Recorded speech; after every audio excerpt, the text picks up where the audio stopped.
Hello and welcome to Engineering Economy. This is Dr. Ala Kamerdiner. We will talk today about present worst analysis. We will talk specifically today about assumptions in solving economic analysis problems. We will also discuss economic criteria, and we will talk about using present worst techniques, including useful lives, equal the analysis period, also when useful lives different from the analysis period, and last but not least, infinite analysis period. So the learning objectives for today are as follows. We will understand common assumptions in solving economic analysis problems. We will apply present worst techniques in various situations in selecting the best alternative. So let's take a look at this example of Boeing versus Airbus. Boeing has been working on development of Sonic Cruiser. It's lighter and 15% faster than conventional jet. Airbus has also been working on this version of lighter plane. But Airbus is betting on size rather than speed. Its new model A380 will be the largest passenger plane in the world. By using several new composite materials, Airbus could reduce the weight and the manufacturing cost by 20%. So lighter planes will allow airlines to cut their operating costs by about 8%. So here are some questions for you to think about. How would airlines compare the two new planes? What economic criteria should the airline company use? What economic factors should be included in the comparison?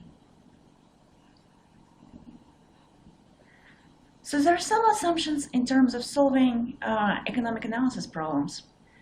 So we already discussed regarding the beginning of the year versus end of the year for the cash flows. When we're solving the problems, we often choose end of the year convention. So we break the timeline into n time periods, and so each point corresponds to the end of the time period. So here at the beginning, present time or time zero, we have some present sum of money that we might need to invest, and later we're gonna get some benefit. For example, at the time and at the end of the project or useful life of the project, we get some kind of benefit, future sum of money F. And we might have some uniform series for each of the time periods. At the end of each period, we combining all of the benefits throughout the year, and we assume that we have them at the end of the year.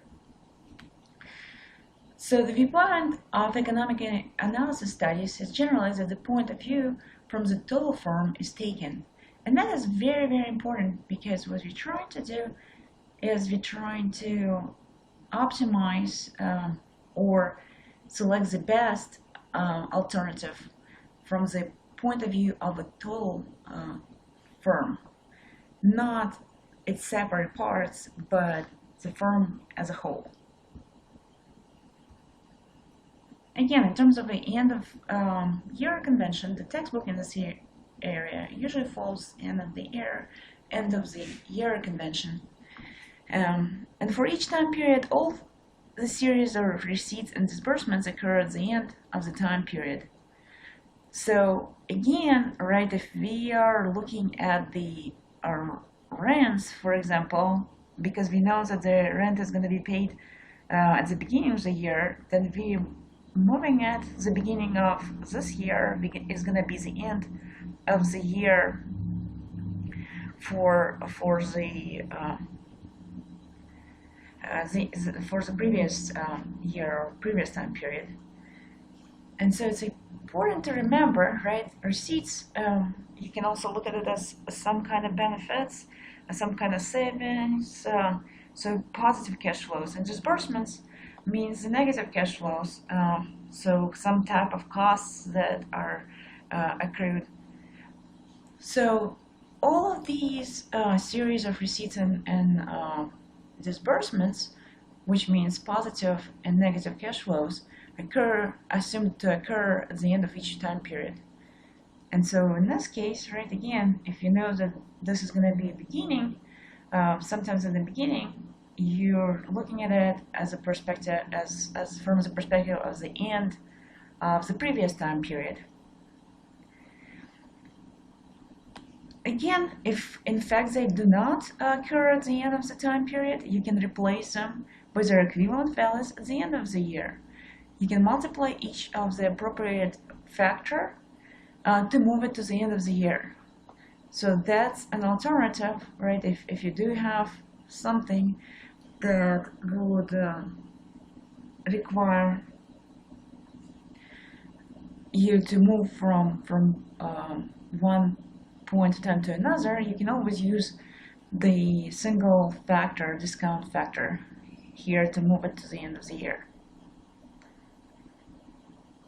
So usually we take the point of view of the entire firm when doing an industrial economic analysis, and what is the best for the entire firm may not be best for smaller groups within the firm. It's easy to make a bad decision if we ignore part of the problem. So if we were to take the point of view of some smaller part of the firm, that could actually potentially be leading to a bad decision, because it wouldn't take into account interests of other parts of the firm, and more importantly, the entire firm. So maybe this is the best for sales department. It's not necessarily the best in terms of the entire firm.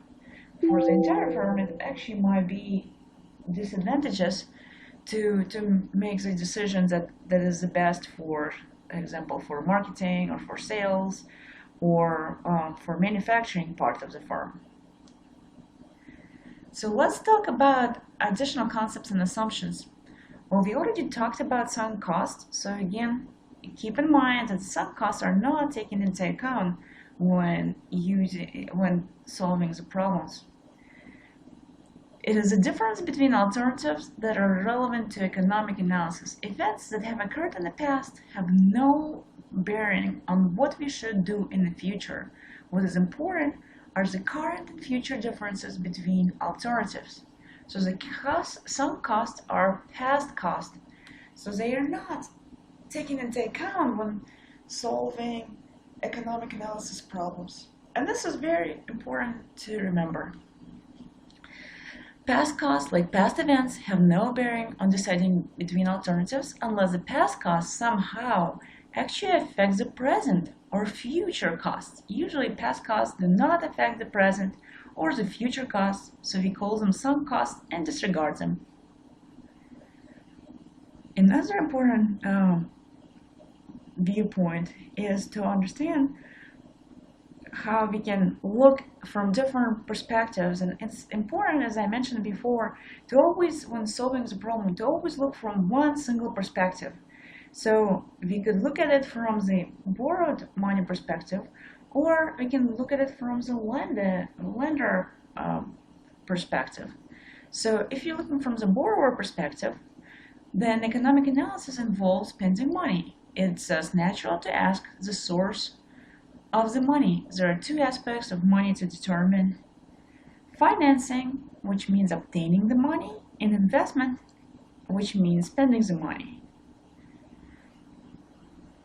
So experience shows it's important to distinguish between these two aspects. A failure to separate them sometimes leads to confusing results and poor decision making. The conventional assumption in engineering economic analysis is that the money required to finance alternatives and our solutions in the problem solving is considered to be borrowed at interest rate I. We also will need to take into account the effect of inflation and deflation. For the time being, we will assume that prices are stable, and we will look at the effects of inflation and deflation later in further chapters. And we will also discuss income taxes, but again, that's gonna be later in the course. We will assume that the economic situation is stable. And that's a very important assumption because, again, the instability can cause serious changes in terms of the projects. The projects that will be feasible might become unfeasible because of instability. If we assume that we're going to be working with certain other firms and be able to get something from them and pay for their services, and then that firm goes under the water and we can't deal with them any longer, that creates a huge amount of difficulty in terms of being able to conduct the analysis. So the stability assumption is quite important. We also will, for now, assume determinism. And later, in later chapters, we'll look at more of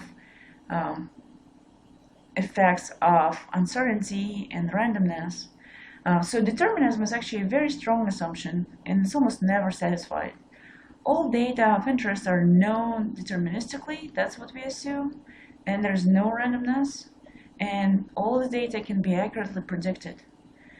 Again, this assumption in real life is not true because things often change and cannot be predicted accurately.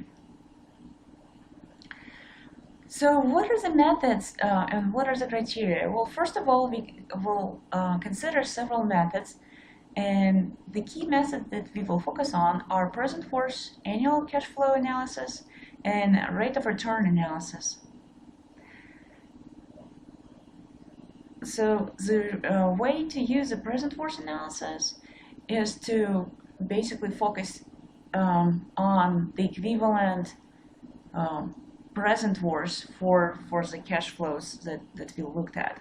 In the last two chapters, we learned the idea of equivalence of various cash flows for the same interest rate, assuming specific interest rate. And we also learned about various compound interest factors. Now we will begin to make use of these concepts. So to choose among various feasible alternatives, we will employ the idea of economic efficiency. So here's the situation, the criterion that we will use to make a decision, and also an example of the situation and application of the criteria. If we have a fixed input, which means that whatever we have in terms of the input is not going to change, then we need to maximize the output. An example, shop for clothes for the school year given $200. So our input is $200, we have $200 available. We want to get the best clothes we can with this budget. So another example is fixed output. Then we would use a criterion of minimizing the input. An example is find the cheapest rental car. So we need a rental car. That's our output. We have to get the rental car. We want to do it in the cheapest way, so minimizing the amount of money that we're going to use. Or it could be free input and output. So in this way, we actually need to maximize the difference between the output and input, and so pick the best mutual fund. So again, the mutual fund, we can buy it for the amount of money that would be considered our input, and then the mutual fund will give us some money, some payments back, right? Or it's going to be appreciated. Will grow, right? Our money will grow, so we can withdraw that money at some point, right, and sell the mutual fund back. So if we sell the mutual fund back, that will be our output. When we buy the mutual fund, that's our input. So the difference between the price at which we buy and the price at which we sell is going to be right what we want to maximize. We want to get as much out of having this mutual fund as possible. So let's take a look now at the present force analysis in more detail. Present force analysis can resolve alternatives into equivalent present consequences. And to make it or explain it a little simpler is, let's say we have some different cash flows, right, for different projects. We can't do both of the project at the same time. We can only do one or the other. We gotta choose between these two. Then we can look at what type of input and outputs we're going to have for one project in terms of negative and positive cash flows, and also do the same for the other one, and combine all the cash flows into their equivalent present sum of money. And then we can compare, because the alternatives could be very different, where, if for one project we have something happening at some time periods, while for the other project we don't have anything happening, or maybe have something very different in terms of structure. So we can't really combine or compare them directly, because there's multiple time periods involved in the project, and so we need to compare them. And so we could compare them when we translate or convert all of the cash flows for each of the project from different time periods into a single time period, specifically the present time period. And so when we look at each of the project in terms of its equivalent present worth, then we can analyze and compare them. And so that's exactly what was said in terms of the present force analysis being able to resolve alternatives into equivalent present force consequences. So present force analysis is most frequently used to determine the present value of future money receipts and disbursements. Again, by receipts I mean positive cash flows, by disbursements I mean negative cash flows. So we can restate the above three criteria in terms of present force analysis as follows. Again, case, situation, and criteria, just like we had there the examples, right, of output, input and output, and criteria for that, and also examples. So case, we have fixed output. The situation is amount of money or other input resources is fixed. So the money available for the project or other input resources is fixed. What is the criteria? We're going to maximize present force of benefits or other outputs. Fixed output. If we have fixed benefits that we're going to get out of the project, or I have to finish some kind of fixed task, or other outputs that must be accomplished, then the criterion is to minimize the present force of costs or other inputs. And the last case is when both input and output that are free, they're not fixed, they're free. So amounts of money or other inputs, amounts of benefits and other outputs can vary. In that case, we just maximize the present force, net present force, which is a difference of present force of benefits minus the present force of costs. So careful consideration must be given to the time period covered by the analysis. The time period is usually called the analysis period or the planning horizon. So that is very important, right? The planning horizon, if our planning horizon is different, right? If we have a project that lasts 3 years, it's very different than if we plan for the activities throughout 10-year span. So the 3-year or 10-year, whatever we choose, that's going to be our planning horizon. So 3 different analysis period situations can occur. We can have the useful life of each alternative that's equal to the analysis period. The alternatives have useful lives that are different from the analysis periods and from each other. So that's the second situation. And last but not least, we could have an infinite analysis period.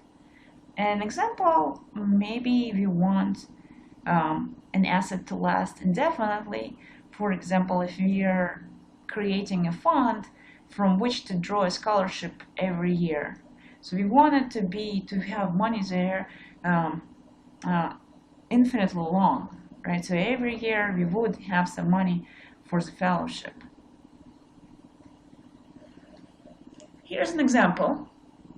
We can apply present words when useful lives are equal. Aggie Company is considering buying device A or B. Each device can reduce costs. Each device has a useful life of 5 years, no salvage value. Device A saves $300 a year, device B saves $400 the first year, but saving in later years decrease by $50 a year. Interest is 7%. Which device should they choose? Of course, not if we ignore the time value of money. We should not, right, ignore it. But if you do ignore the time value of money, then both devices have a net present worth of benefits of $1,500.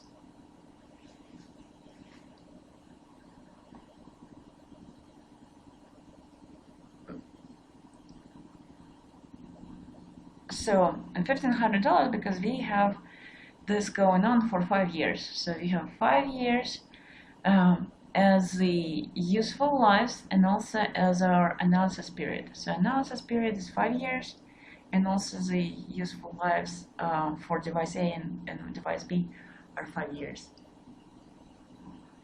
So finding this, right, so how did we find? First of all, notice we first drew cash flow diagram. We paying 1,000 for device A, therefore negative cash flow and the arrow pointing down. And this is at time present, at present time or time 0. And then each year we get this benefit of 300, so we got a uniform series going from year 1 all the way through year 5 each year. So this is a uniform series. We want to find its equivalent present sum. So to find it, right, we need to find P given A. So here we're finding P given A. So P given A at 7%, that's our interest rate in this problem, and then over the 5 years. So notice this is a negative. It's important to remember, right, even though this says P equals 1,000, this is a cost, so we need to keep in mind and include the correct signs.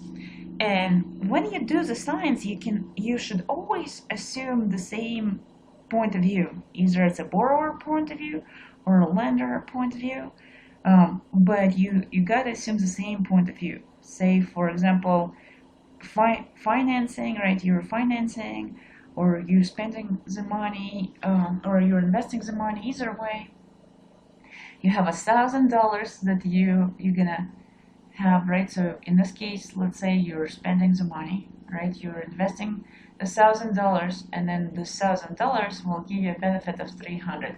So you're using one perspective. Either you're investing or you're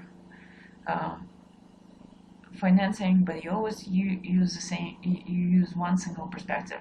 So here, from this perspective, this is a negative cash flow that we have, and this is a positive cash flow. Therefore, minus here and plus here. Then we just plug in the discount factors that we find from the book. At the end of the book, we have tables of discount factors, and this discount factor P given A is found right on the page that gives you the discount factors for interest I equals 7%. And so you find column P given A and row 5, and that's where we get this value. So then plugging in all the values and summing things up, you'll get 230 as the present worth of device A. Now we're going to do the same for device B. But let's go back and read what it says. It says that device B saves 400 the first year, but savings later years decrease by 50 a year. So we have decrease. Is it a linear decrease or is it exponential decrease? Reading as I see right away, right? We see right away that the decrease is linear decrease, because every year it decreases exactly by 50, 50, 50, 50, 50. So you have 400 first in the first year, then 350, then 300, and so on. So when we plot this using cash flow diagrams, right, we plot for device B, we'll get this cash flow diagram for device B. This is what we pay for device B, so that's our cost. This is going to be negative. And here we have this from 300 to 350 to, actually it should be the opposite. It should start at 400.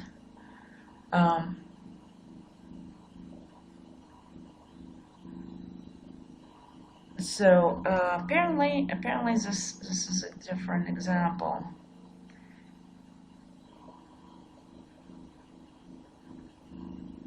This is a different example than what's written. I apologize, because what's written is that it's supposed to start at 400 first year and then decreasing. Well, here that's the opposite.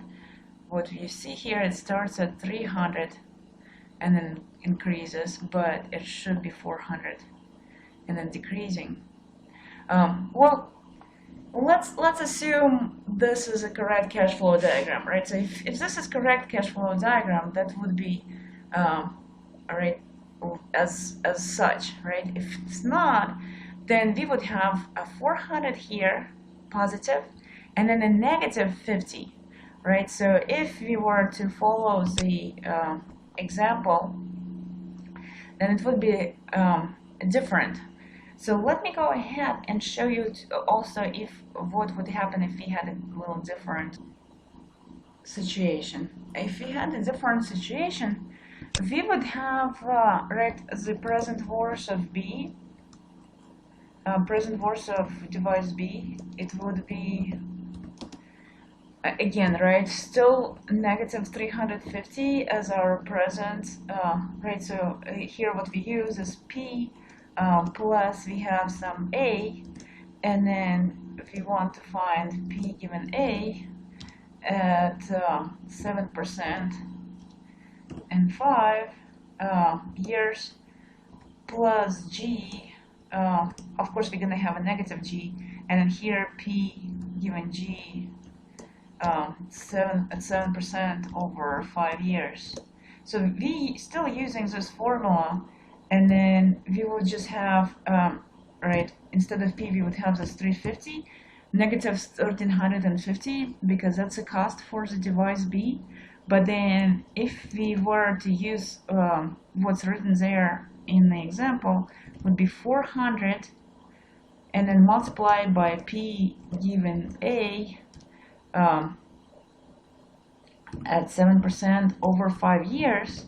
And then G is going to be negative, right? Based on that example, it's decreasing by 50 starting year 2. So then still going to be P given G 7% and over 5 years. And that's going to be, right, that's going to be, it could be simplified. Again, you can see that it's still the same. The discount factors are still the same. So we could just use these discount factors, right, and the way it's written, right, it would be a positive 400 but a negative 50 here. So 400, and then the discount factor is the same, right? P given A 7% 5, so that's 4.1, and then minus 50 because we're decreasing by 50, and then this P given G 7% 5 is still the same. So it would be this 7.647, and so that again, right, could be computed by, say, using, apologize, I wanted a calculator instead, calculator, right? So we would have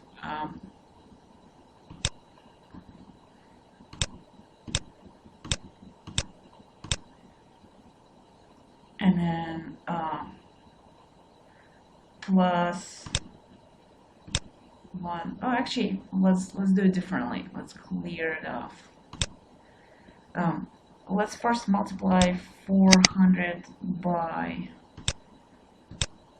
4.1, right? Should be 1640, which it is. And then let's take a look at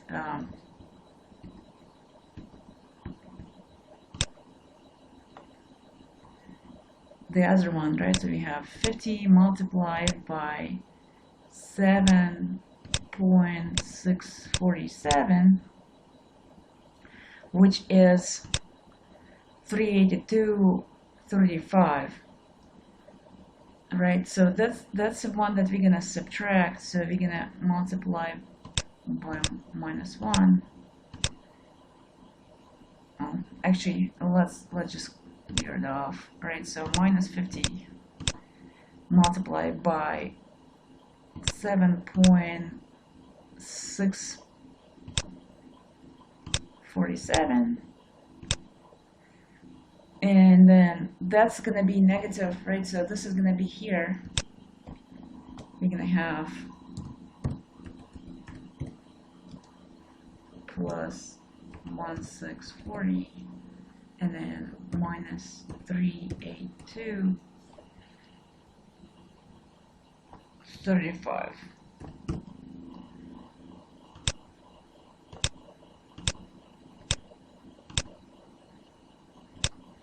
And then minus 1350. So we're actually losing money on device B if there's a way it's written here, unless I made some mistakes in calculation, which I don't think so, right? So if it's as written in the problem, that would not be quite correct. So it's not this one, sorry, it's negative 92.35 if it's the way it's written there. So of course, because of that, let's assume instead that what it said there is a device B gives 300 and then it's increasing by 50, because otherwise it looks like that would be a negative. We would get a negative, right? We would actually be losing money on device B, which would not make sense for us to even we would definitely then select device A, where we are not losing the money. So alternatively, right, if we had device B with the payments where we have 300 in the first year and then increasing by 50, then it would make a difference, right, in terms of this is how much money we would get. So going back, right, it would be a little different here, where it's the device B would save 300 first year, and then the savings increase by 50 per year.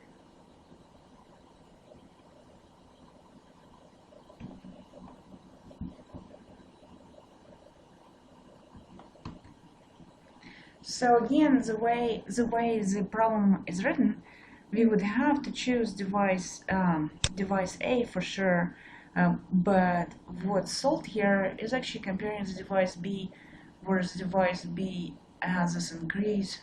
So even with the larger costs of the device B is still better. But if you assume the other costs for device B as written in that first statement, then we would have to consider device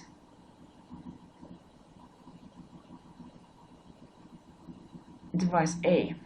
So in this case, right, if we assume this payment structure, then device B is better because it has a larger present worth, and we're gonna maximize the present worth.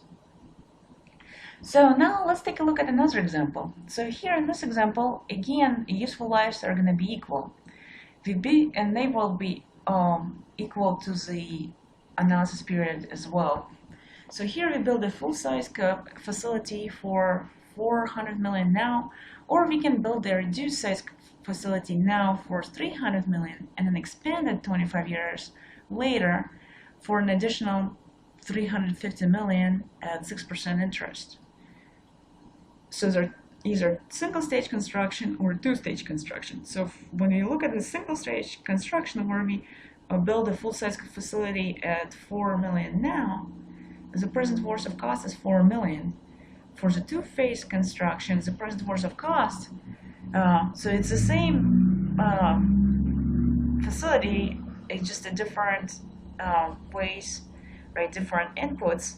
So the output is the same, but the inputs are different. We're going to minimize the present worth of cost here. And so here for a two-stage construction, we have 300 million currently, right, at present, and then this 350 million happens 25 years later. So that would be in the future. So we need to move it back 25 years to the present time, and that we can do by multiplying by this discount factor, because this is the future. You want to find the present sum or present equivalent of the future cost of 350 million. Then this is find present given future, P given F, and here P given F at 6%. That's our interest rate, and in 25 years, because that future amount will occur 25 years later. So now multiplying this by the discount factor that we can find in the book on the page that says interest rate I is 6%, we'll get this much, and adding them together we get this much. So you can see that this is below, this second is below the 400 million we would have spent for single stage construction.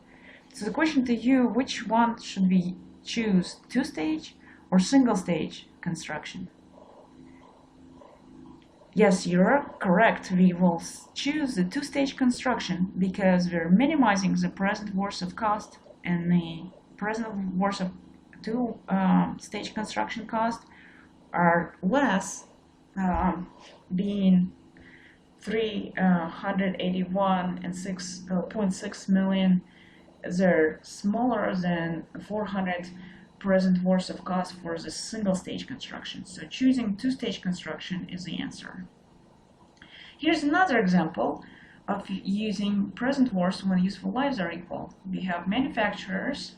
We can either go with Speedy or Allied, and the cost for Speedy is 1,500, while for Allied the cost would be 1,600. Right? That would occur at time now. Useful lives, they both have the same useful life of 5 years, and then at the end of useful life we can get different salvage values. For Speedy we get 200 back, and here we get 325 back. So this is the cost. This is going to be negative. The salvage values are going to be positive here. So what we're going to have is we want to find, again, whether we're going with the Speedy or the Allied, right? We want to find the present worth of these alternatives. And so we have different costs here, different inputs, and we also have different outputs in terms of end of useful life salvage value. So we're going to maximize the difference between the benefits or minimize the cost, present worth of all the cost, if we look at the salvage value as a way to discount the cost. So there's two different perspectives that we can look at. If you look at the present worth of cost, we notice that this positive salvage value is negative cost. This is why the 200 here was a negative sign, right? Because this is a cost, this is a positive, this is a benefit. If you look at this benefit as a way to reduce cost, it's going to be minus 200. So 15 because it 100 because it occurs at time now, and then 200 occurs 5 years later. So that's a future amount we want to find as present equivalent, present worth equivalent, present sum of money equivalent. So then present of F, so P given F, again the same like here. This is P of this, which is F. So P given F, 7%, 5 years. and then plugging it in, we'll get this value here. Well, now let's do the same for light, which pretty much is the same exact thing. The only difference, right, is that we now have these costs. Well, here this is our end of useful life salvage value. So we'll get the different values, but overall nothing changes in terms of the way solution is done. So different values, right? 1600 here for present, 325 for the future amount 5 years later. So we're gonna find the present equivalent of this future sum. So P given F, right? Find P of this F. P given F, 7% 5, right? Plugging it in, adding this together. Remember, this 325 is a benefit, therefore it's a negative cost. And so we'll get this value. So now look at these two, they're very close, but which one should we select? Yes, we should choose Speedy because it has the smallest cost, right? The present worth of cost for Speedy is the smallest. Remember, this is the cost, we want to reduce the cost, right? This is the smallest cost, we'll minimizing the cost. Alright, next example, or next method is using the net present worth formulas, right? So notice that net present worth formula, it uses the fact that present worth formula is additive. So what is the net present worth? It's a difference between present worth of benefits and the present worth of costs. In the present value formula is additive, specifically present worth of benefits minus cost is the same as present worth of benefits minus present worth of cost. Why? Because the benefits and the cost, right, if it's the present worth of them, they occur at the same time, times 0. And that's why this formula is additive. If it was at different time periods, we couldn't split them up, right, and have this additivity. But obviously, as the present forces are all going to be at time 0. So now let's take a look at the example of using the net present force. So again, we have alternatives. We can go with Atlas or Tom Thumb. Here's the costs. Here's their uniform annual benefits, and also they have end of useful life salvage values. So what we get is something like what we see on this slide.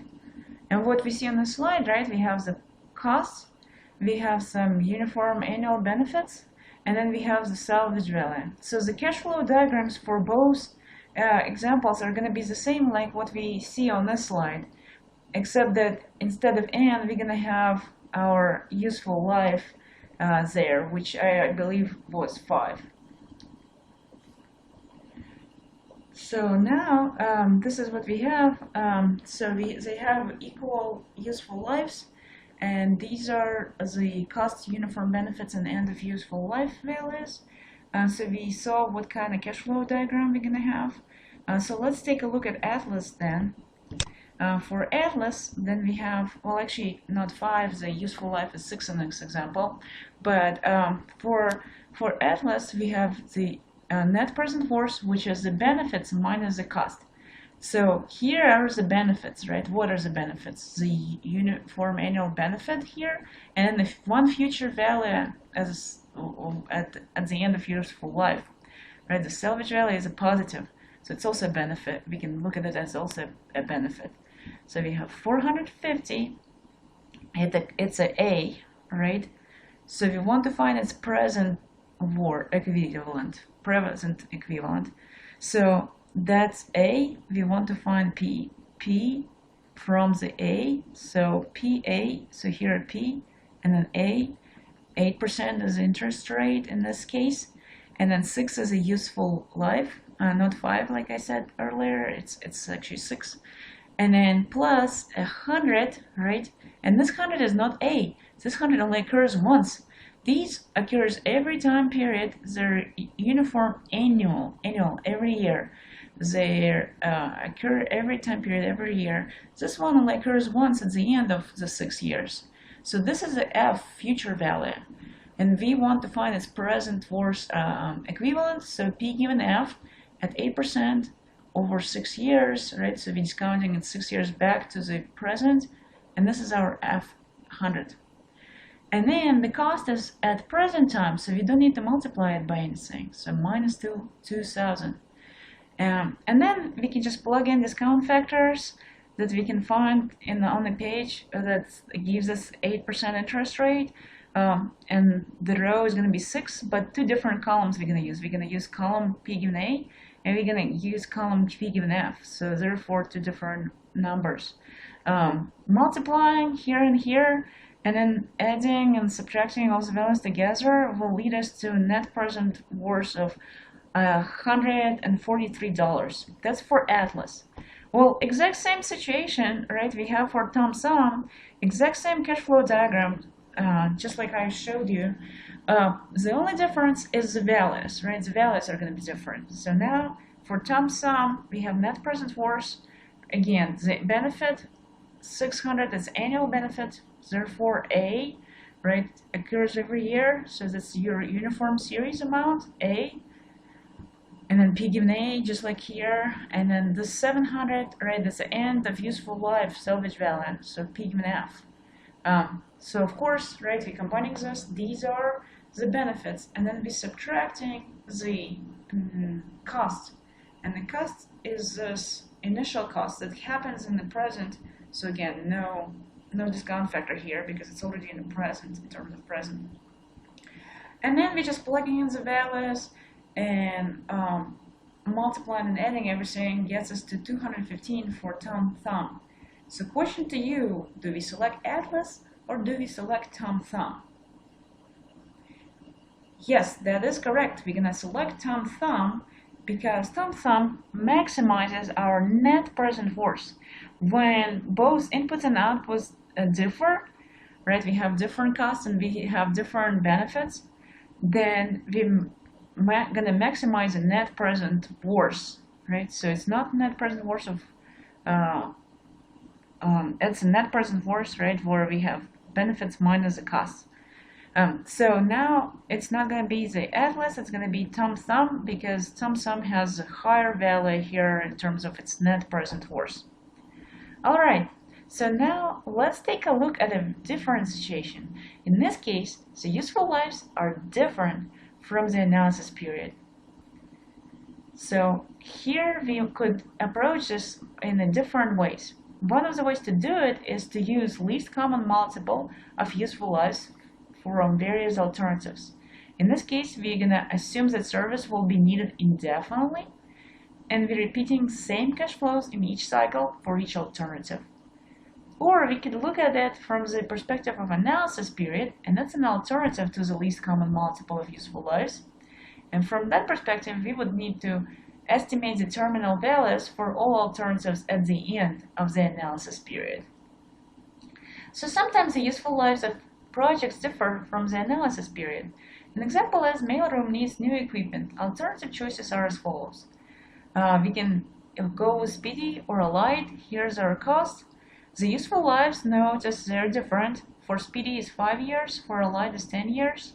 And then end of life salvage values are given here. So again, we just have the cost and a future value. So the present value and the future value. And that's the same for Speedy Allied, but we have different useful lives. Depends, right, on which method we're going to use, whether we're going to use the least common multiple method or the analysis period.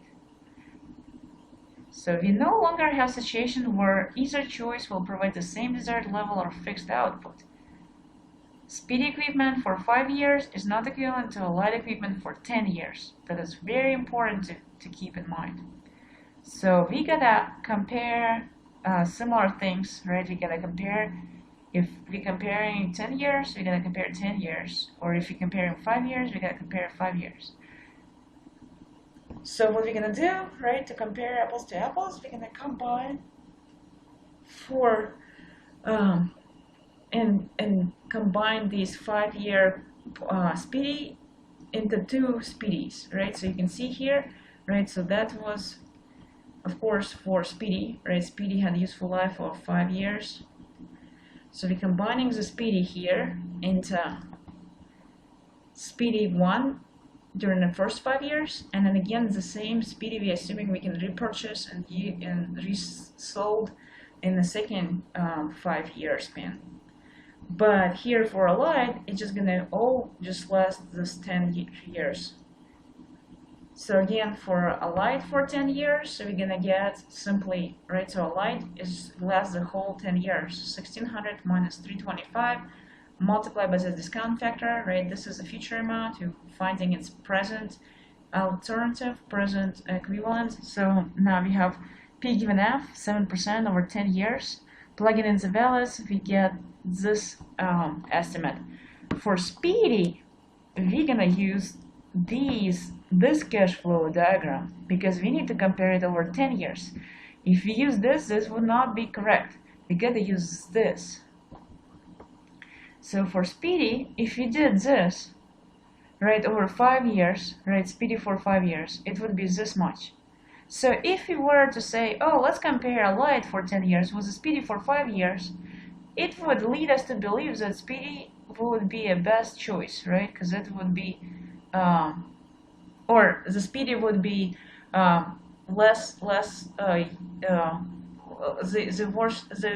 best choice because it's smallest cost. Because keep in mind, this is present worst of cost. So if you're minimizing the cost, then we would go with Speedy, right? But notice, this is 5 years. We're comparing apples to oranges when we compare 10 years with the 5 years. We can no longer can make direct comparison. It's like comparing apples to oranges, right? Both delicious. It's incorrect, though, to compare them.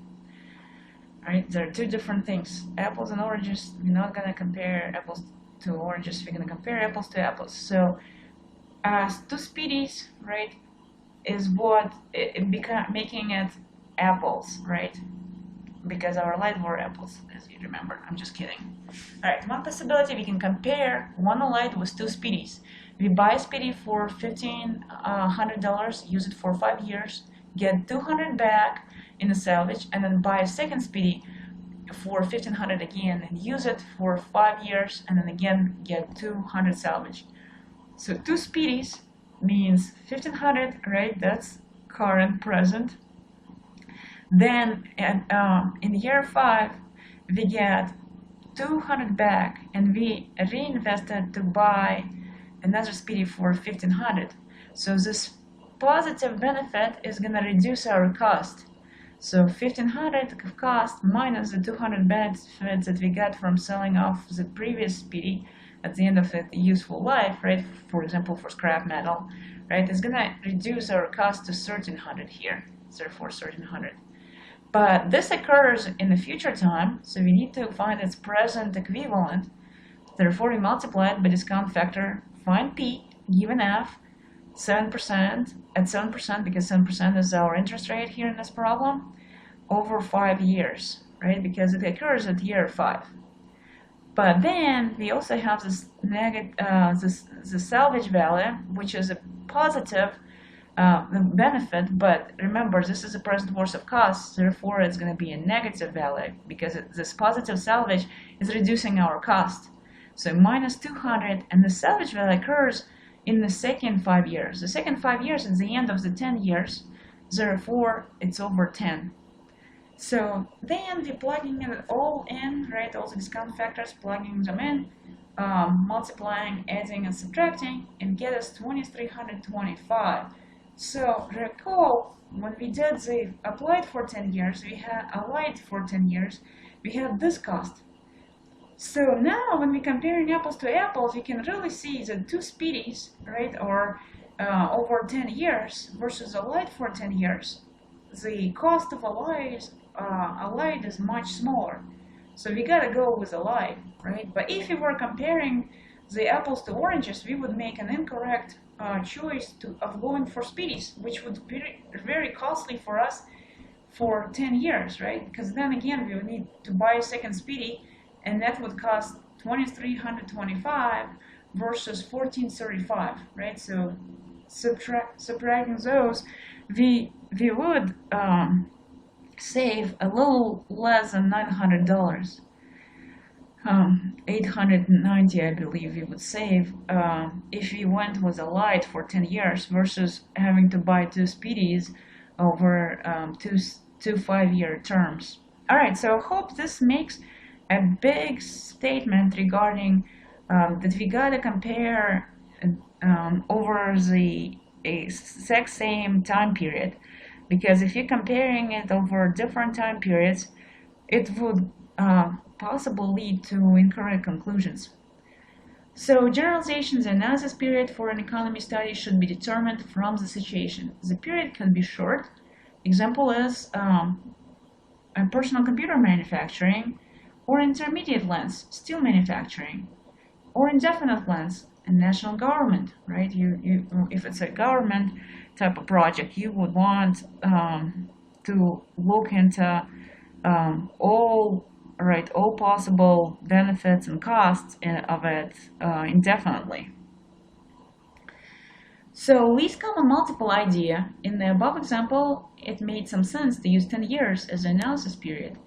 If one piece of equipment had a life of 7 years and other a life of 13 years, and we would follow the same approach, we would need to use 7 multiplied by 13, 91 years. Right, in 91 years, it might not be feasible to use the same cost, right? And the economic situation might not be stable over the 91 years. So maybe this either speedy or a light wouldn't exist for the entire 91 years. So again, right, however, if we use this, it would not be very realistic, right? So that's the bottom line, is sometimes the least common multiple approach is not a realistic approach, depending on, right, again, what it's going to lead in terms of a least common multiple that gives us the analysis period. So instead, we could use terminal value idea, and the terminal value is that we estimate terminal values for the alternatives at some point prior to the end of their useful life.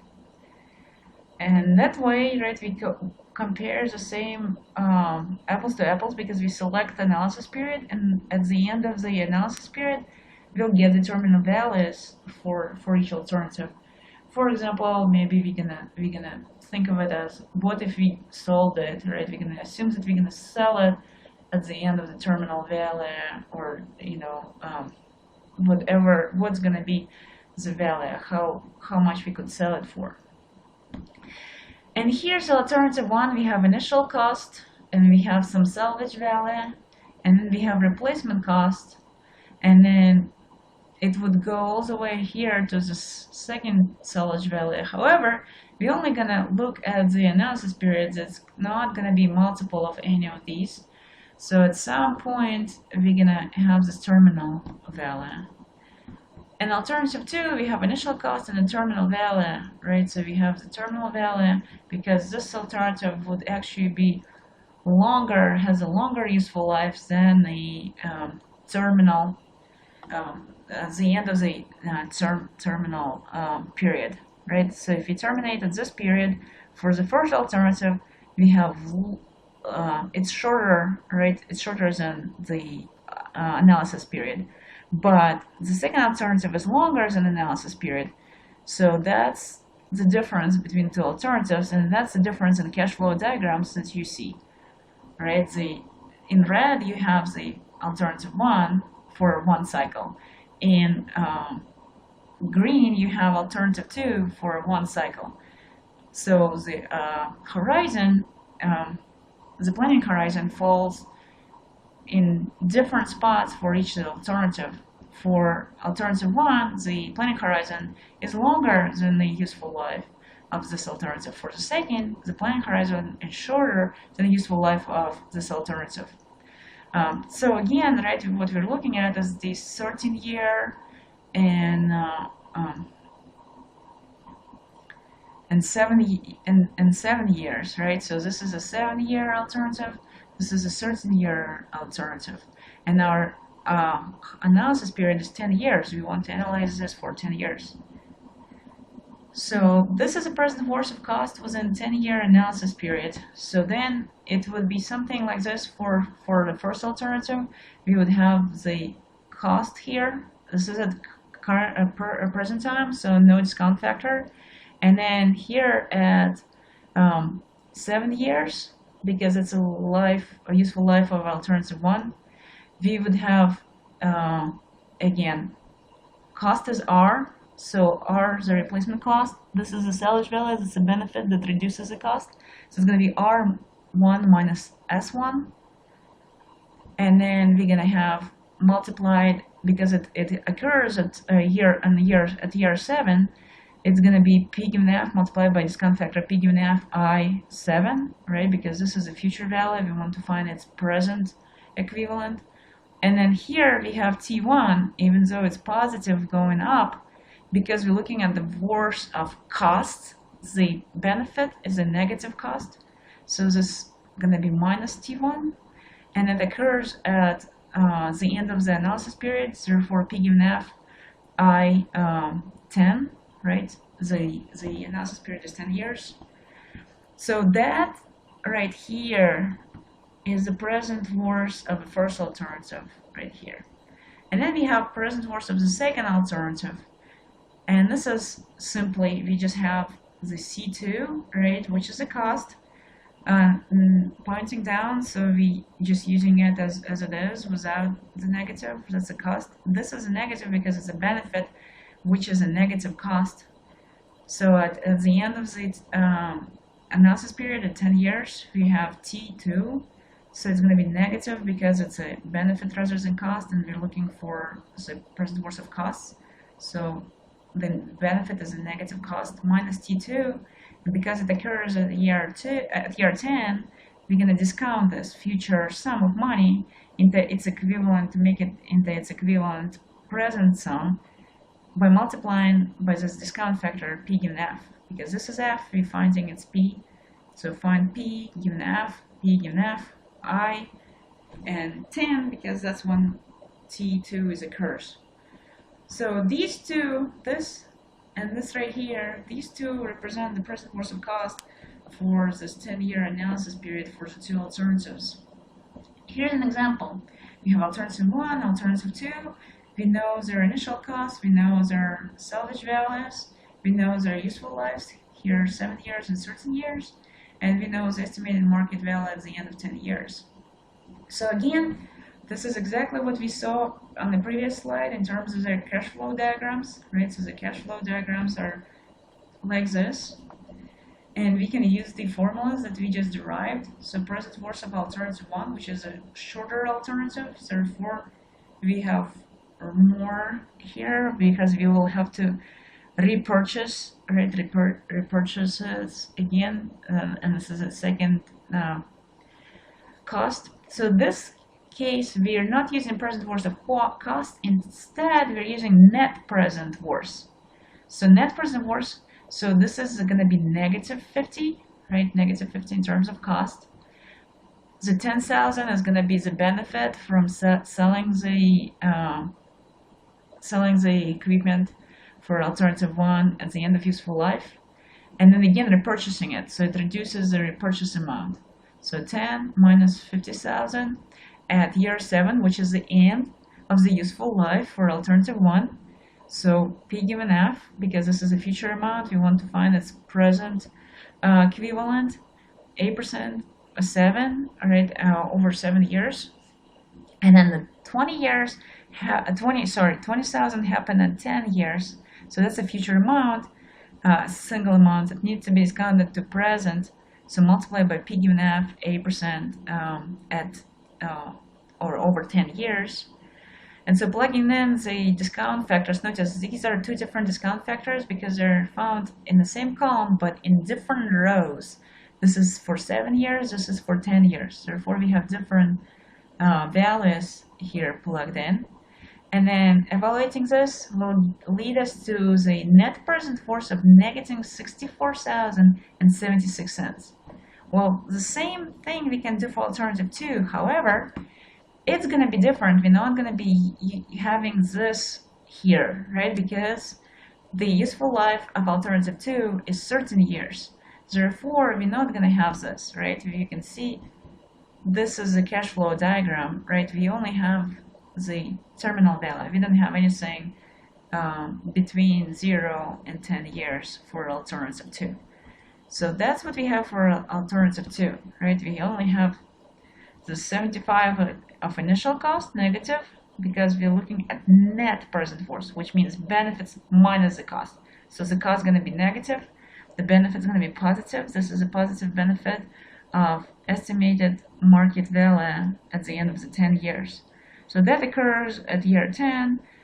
That's the future sum of money. We need to find its present equivalent, present day equivalent. So P given F, 8% 10. So here we have minus 75. Here we plug in with the positive, we multiply the positive 15,000 by this discount factor value, right, that we found from the book. So after we did that, it evaluates to negative $68,052. So question to you, which of two alternatives should we select based on this analysis and these values? Yes, you're right. That would be alternative 1, right? Because alternative 1 has a higher net present force, right? We're maximizing net present force.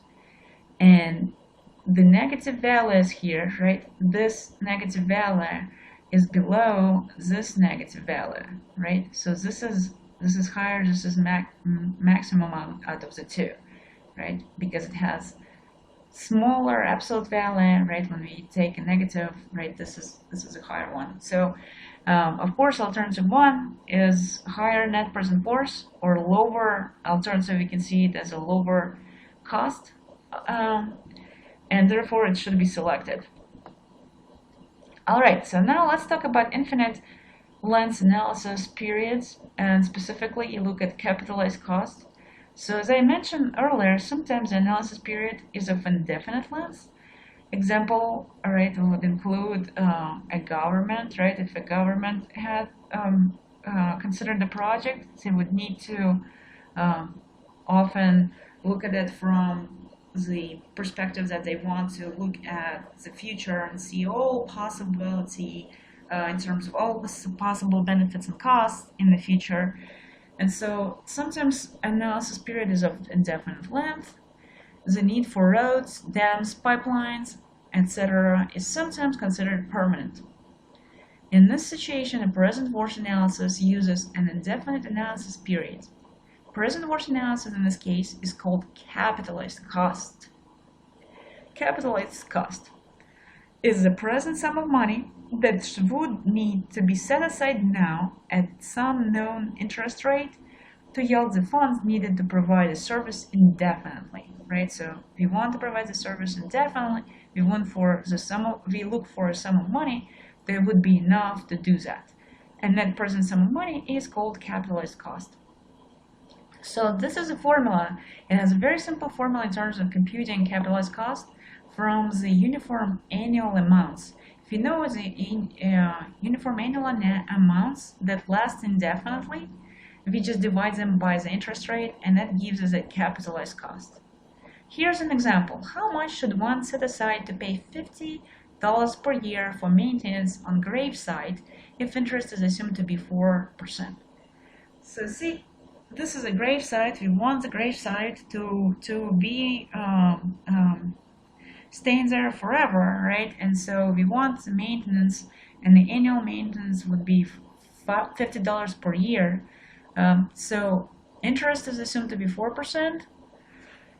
Therefore, the capitalized cost of this is going to be P is equals to A over I, and A is this, right? This is our uniform series that lasts indefinitely, and the interest is 4%, so I is 0.04.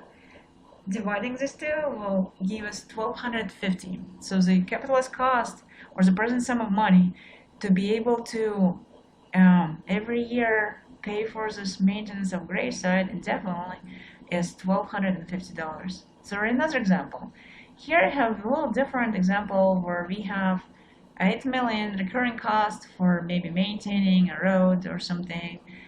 So 8 million at the years 0, 70, 140. So every 70 years indefinitely, we can invest this $8 million. So the way to look at it to find its capitalized cost is we can look at it in different ways. For example, we can take that 8 million at 70 years and represent that future amount as annual amounts over 70 years. So we have annual amounts over 70 years, and then you can see because it would recur every 70 years, then those annual amounts would recur every 70 years indefinitely. So that would be one way to do that. And then this 8 million we need to turn into A, because then we would look at this 8 million as the future amount. So find the uniform series amount from the future amount. So find A given F, 7% over 70 years. And so that gives us this much in terms of annual cost. But this is just an annual cost, right? It's not the capitalized cost. It's only an annual cost. We're gonna have to pay 4,000, right? Paying 8 million in year 70 is the same, right? It's equivalent under the interest of 7% to 4,960, right? So that's equivalent to paying that indefinitely. So capitalized cost would be the 8 million now, right? Because we still have to pay 8 million now, plus the capitalized cost of all those annual payments of 8 million at 7 years in the future. So A divided by I. So it's going to be 4960 divided by 0.07. And so this evaluates to 71,000. So 8 million plus 71,000 is going to be 8,071,000. So the capitalized cost is 8,071,000. Alternative solution is to look at this from a different perspective. We can look at this and say, well, what if we take 8 million currently as present sum and find the alternative or equivalent of this present sum in terms of the future amounts, future uniform series amounts? When we could do that, right? And then again, this would be spread over here, and then this would spread here, and this would spread here, and so on indefinitely. So then we would not need to include 8 million in the present, because we already would spread them out in terms of the uniform series amounts for 70 years. So then we can find the A of 8 million, which is now this is the present that we're splitting over 70 years. So A given P, because that's present, as I said, 7%, 70 years, that's going to be this much, right? So this is the annual amounts that we're going to divide by I, which is 7%, to get the capital cost. So again, this 565 from here divided by 7%, which is 0.07, it again leads us to 8,071,000. Not surprising, right? Because this is just an alternative way to do the same thing. Well, there's another alternative solution. We can also look at this and see that it actually happens every 70 years. So if you were to find the interest rate for 70 years. So again, in this solution, we are adapting a perspective where we're looking at this cash flow diagram as having the structure that repeats itself, right, indefinitely, starting with the first 70-year term, right? So we look at the time interval of 70 years. So here, rather than adapting our typical yearly time intervals, we're looking at the time intervals of 70 years. If you look at it from perspective of time intervals of 70 years, then every time interval of 70 years, we have 8 million, 8 million, 8 million. So it fits the structure of indefinite uniform series. So starting with the first 70-year time period. But the 7%, we cannot use 7%. We have to find the effective interest rate for 70 years. And this is what we do here. We're finding effective interest rate for 70 years, and that can be found using this formula that we got from the chapter, the earlier chapter, right, chapter 3. So there we found, right, that we could use, when we talked about nominal and effective interest rates, we could find the effective rate for a different compounding period.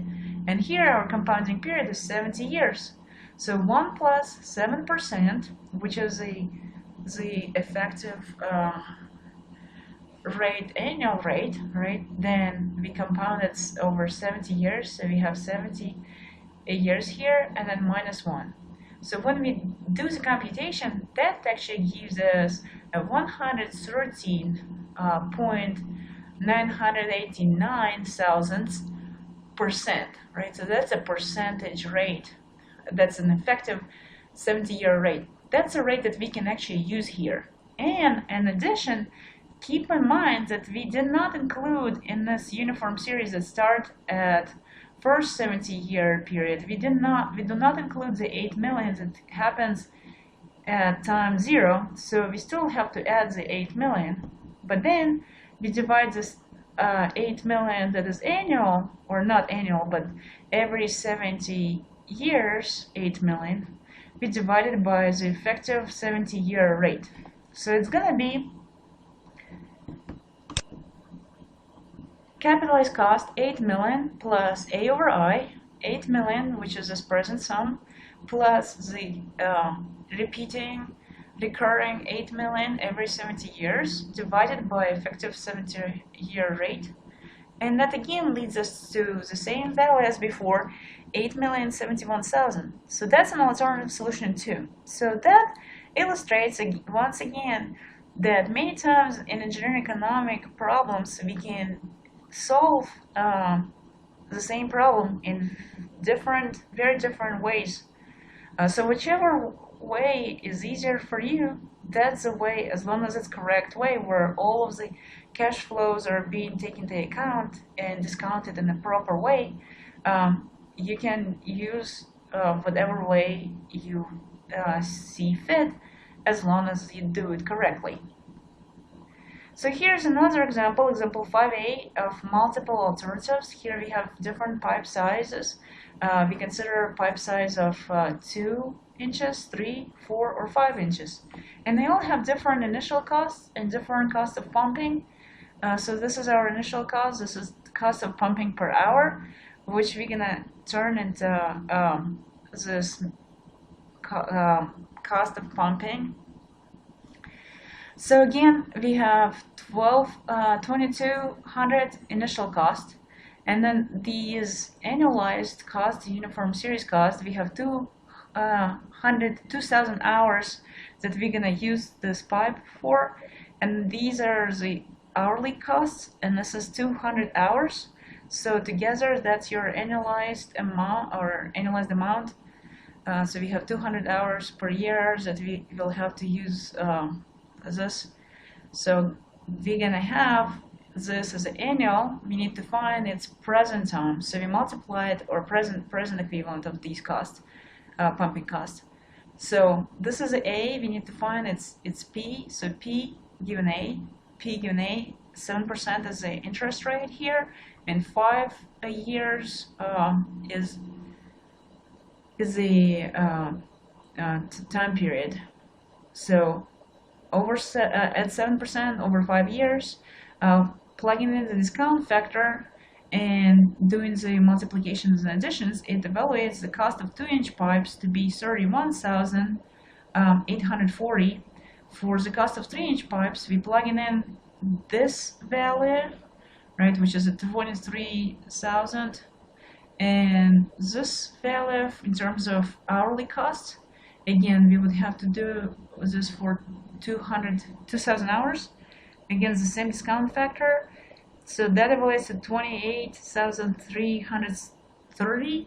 And for 4-inch pipe size, we get this value of $29,100.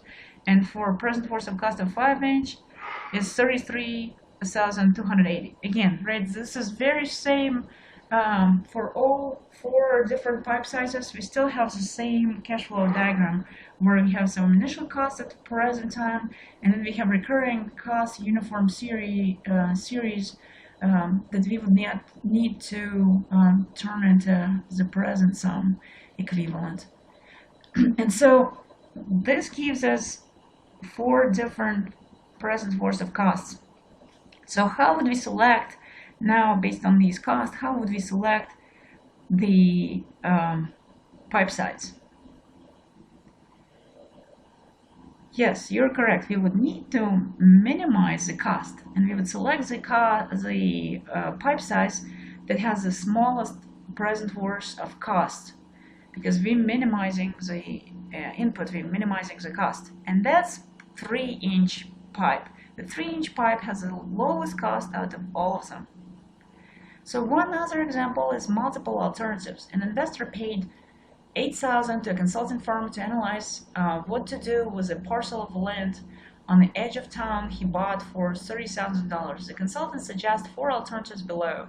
If minimum attractive rate of return is 10%, what he should do. So alternatives are, he can do nothing, he can make it into a vegetable market, he can turn the this lot into a gas station, or he can build a small motel there. So if he does nothing, there is nothing in terms of total investment, no uniform net annual benefit, and the terminal value is 0.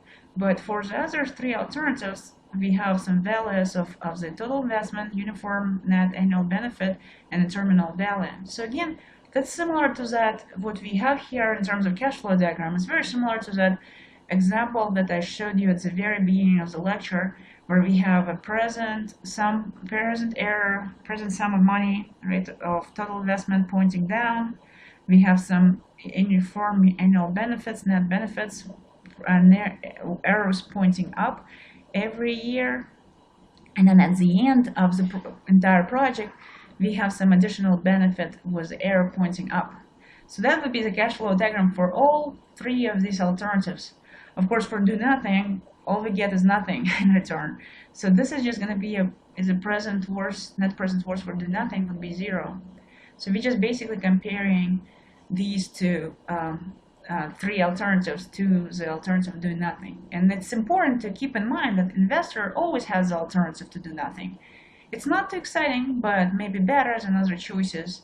And we assume that he can sell the land for $30,000 for 3. Well, I guess this is a little confusing in terms of me having 4 zeros there after the comma rather than 3.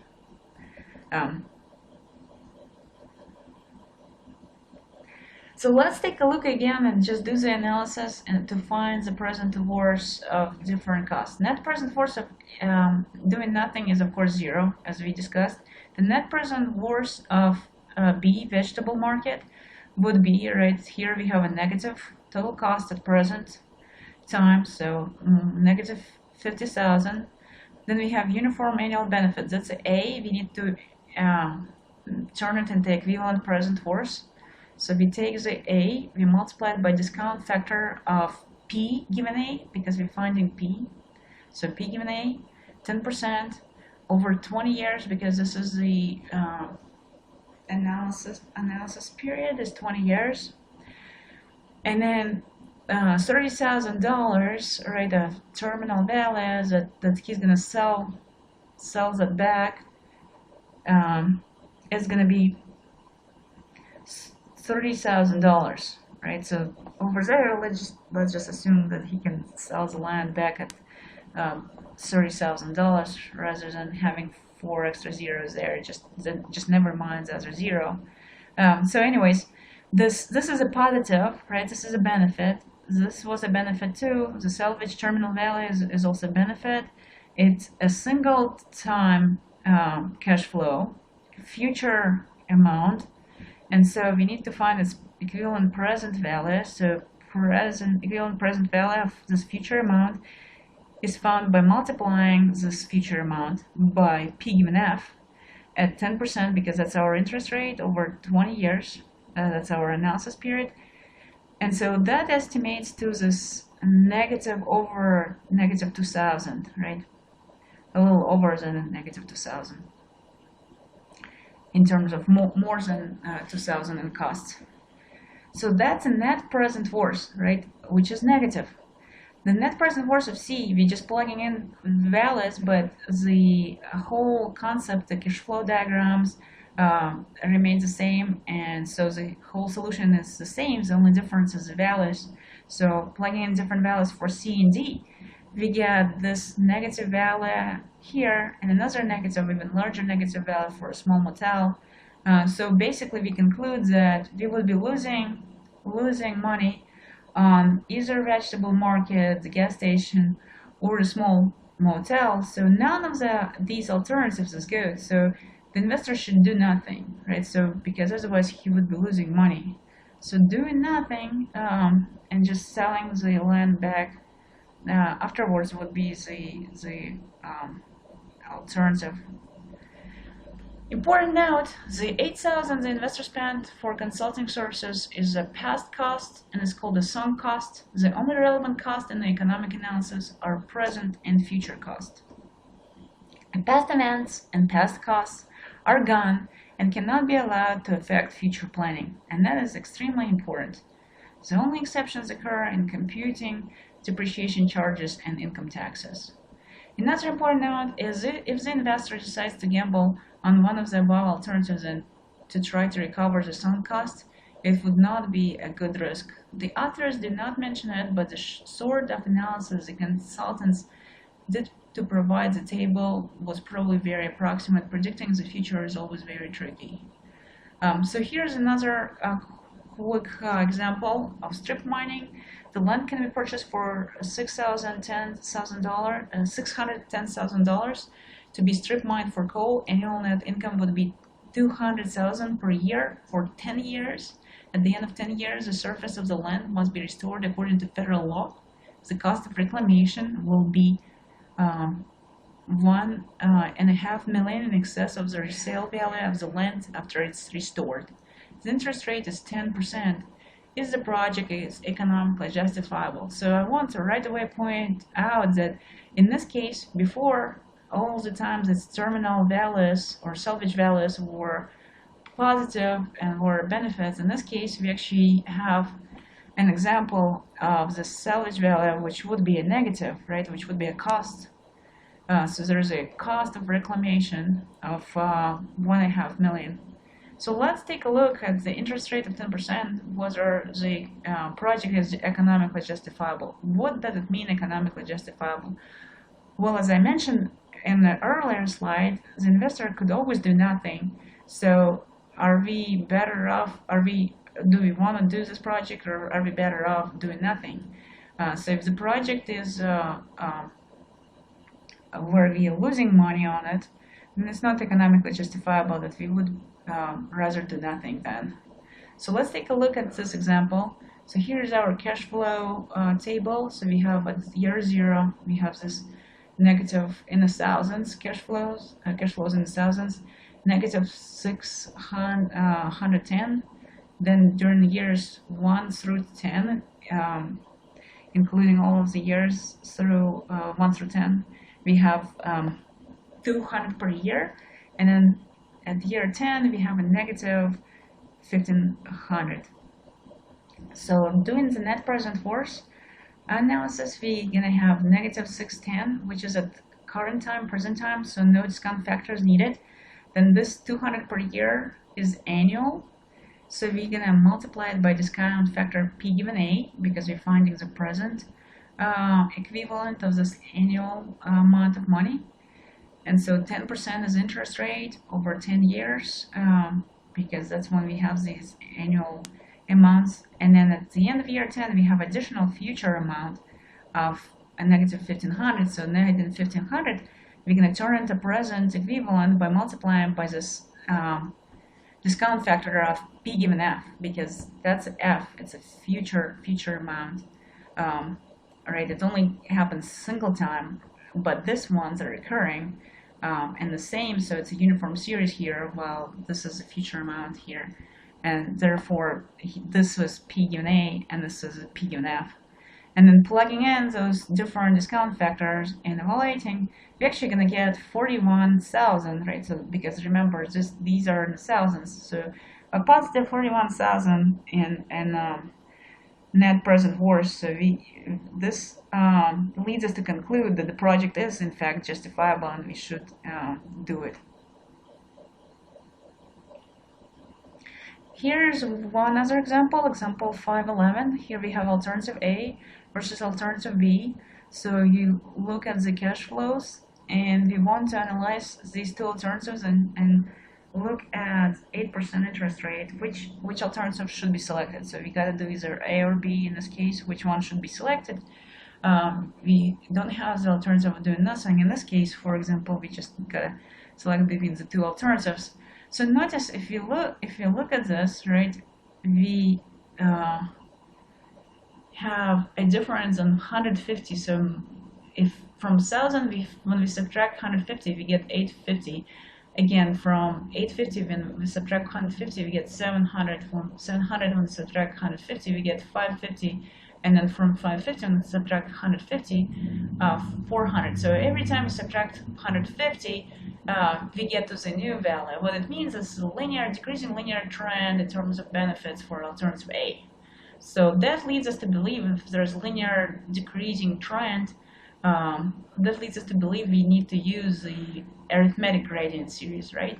And then here it's not quite the same, right? We have some increasing trend, but starting at year two. So we could use the arithmetic gradient series, but we would need to get it. We would get this equivalent at year 1 or year 5. And then again, right, from 6 to 8 here, we have just a uniform series of 400. So keep in mind, right, and the same here, just 600 throughout. So this is a complicated, these cash flow diagrams are somewhat complicated, but there are some pieces where we do have some linear trends. One is decreasing and another is increasing. So to do that, let's take a look first at alternative A. And this is our cash flow diagram, of course. Right, so again, as I said, this is a linear trend that terminates here, but then we have the 400 uniform series throughout from year 1 to year 8. But the decreasing trend only ends at year 5. So we could include this gradient from the first year to year 5. And that's what you will see when we do this, right? So you can see this is this linear trend. We could, or actually it would terminate at 4 because this would just be 0. So anyways, either way we do it, we would have a 400 for 8 years, net uniform series, so P given A, and then we have an additional 600, right? That we could add, so that would be P given A, and then a negative 150 of P given G for 4 years. So the 600 that we started with, and then negative 150, they represent this linear trend and the arithmetic gradient series. So plugging in all different values of discount factors, that gives us the value of $1,588.50. Then now looking at alternative B, and first we're going to start with drawing the cash flow diagram. Again, as I said, there's going to be some uniform series in there, and there's going to be some of gradients that we could use. So now, right, we could see there's additional gradient in the last years. So we have the 300. This is a single amount, additionally of 400 above it, but there's 300 throughout all the years, from year 1 to year 8, and then starting here, right, it's going to be increasing So we actually would have to move, because the gradient starts in the second year, we would move this series to 4, right? So that would be the start of the series. So again, right, negative 1500, computing the present force, right? This is already in the present, so no discount factors. 300 as the uniform series, so discount factor P given A over 8 years. And then we have 400 that's gonna be additional in year 1 as a future amount. So just over year 1, we're discounting back 1 year. So P given F here for this 400. So 400 P given F for 1 year, discounting this piece back to the present. And then we have the gradient, right? And as I said, the gradient is 100 from 300 to 400 to 500 to 600. It's adding right here, so gonna be G. But remember, the gradient starts at 2, so the series actually starts at 0, or at 0, right? So the 6 here would be the new 2, and the 4 here would be the new 0. So in the 8 here would be the new 4. So it's over 4 years that we have this arithmetic gradient, right? So we have the linear trend over 4 years. So in fact, we have 100 P given G over 4 years, but that would be pushed back to this time and time period, to period 4. So this part right here, it's only the present force at time 4, so that's P4. P4 is actually going to be a single future amount, right? So the single future amount still needs to be pushed back to 0, and that's why we have P given F 8% 4. So this 4, the second 4, is pushing back the present equivalent at period 4 for this linear trend, right? Or arithmetic gradient series. So arithmetic gradient series start at 4, therefore when we're finding its present force, it's going to be a single future payment at 4. And that's why we're having this second discount factor, having to multiply it by the second discount factor when we're moving that present sum at 4 to present of 0. It's equivalent present of 0. And so when we plug in all of the discount factors and evaluate this, we're gonna get $936.24, comparing to what we got there at A, which was $1,588.50. Which one do you choose? Of course, we're gonna choose A, right? Because 1,500 and more is more than 900, a little over 900. All right, so this completes the lecture. I hope you enjoyed it, and I hope that you will find the present force method useful for you.